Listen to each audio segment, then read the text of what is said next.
નમસ્તે ખેડૂત મિત્રો આપણે બનાસકાંઠા જિલ્લાના દાંતીવાડા તાલુકાના વાઘરોલ ખાતે અહીં ઉપસ્થિત છીએ। અહીં એક ફાર્મર મીટિંગનું આયોજન કરેલું હતું। એની અંદર અમને એક પ્રગતિશીલ ખેડૂત તેવા ઉત્તમભાઈ સાથે મુલાકાત થઈ છે અને ઉત્તમભાઈ સાથે એકબીજા જોડે વાર્તાલાપ થઈ રહી હતી। ત્યારે ઉત્તમભાઈએ મને એવું કર્યું કે સાહેબ હું છેલ્લા 1 વર્ષમાં યુરિયાની એક પણ બેગનો ઉપયોગ કર્યો નથી। તો યુરિયાનો એક પણ બેગનો ઉપયોગ કર્યો નથી, છતાં એ પોતાની કઈ રીતે મતલબ એના ઓપ્શનલમાં ફર્ટિલાઇઝરનો ઉપયોગ કરી રહ્યા છે। તો એના વિશે આપણે ઉત્તમભાઈ જોડેથી માર્ગદર્શન મેળવીશું। ઉત્તમભાઈ, હા, હું બટાકાની અંદર યુરિયા ખાતર વાપરતો નથી। હું જે યુનિવર્સિટીના ધારાધોરણ મુજબ જે નાઇટ્રોજન, ફોસ્ફરસ અને પોટાશનું જે પ્રમાણ છે એ પ્રમાણે ખાતરનું હું ચોઈસ કરું છું। અને જ્યારે પૂરતી ખાતરની જરૂરિયાત પડે છે ત્યારે હું એમોનિયમ સલ્ફેટ એમાં વાપરું છું।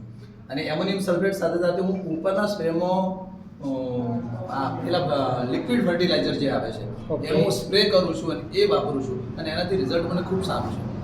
બીજું હું માઇક્રોરાજાનો પણ ઉપયોગ કરું છું અને માઇક્રોરાજાના મૂળના ખૂબ સારા વિકાસ થાય છે અને વિકાસના કારણે જે ખાતર આપીએ છીએ તે ખાતરના પણ ખૂબ સરસ રિઝલ્ટ મળે છે।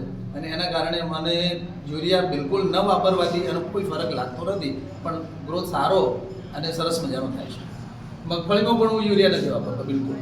મગફળીનો પાક જ્યારે હું વાવું છું ત્યારે એમોનિયમ સલ્ફેટ અને 20-20-0-13 આ ખાતરો વાપરું છું, જેની અંદર 20% નાઇટ્રોજન, 20% ફોસ્ફરસ અને ગંધક પણ 13% મળે છે। અને એ લોંગ ટાઈમ સુધી છોડને લીલો અને હરેભરો રાખે છે। એને ઉત્પાદન પણ મને સારું મળે છે।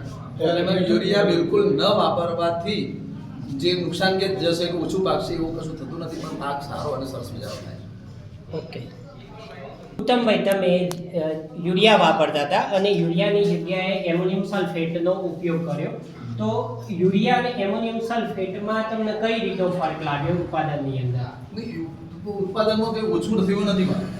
ઉત્પાદન જે સેમ હતું 35 થી 40 બેગ એકરે મારી બોરી ભરાતી હતી, એ અત્યારે હું આ નથી વાપરતો છતાં એમાંથી કોઈ ઘટાડો નથી થયો, ઉલટાનો 2-4 બોરી વધારે ઉત્પાદન થાય છે, પણ ઓછું નથી।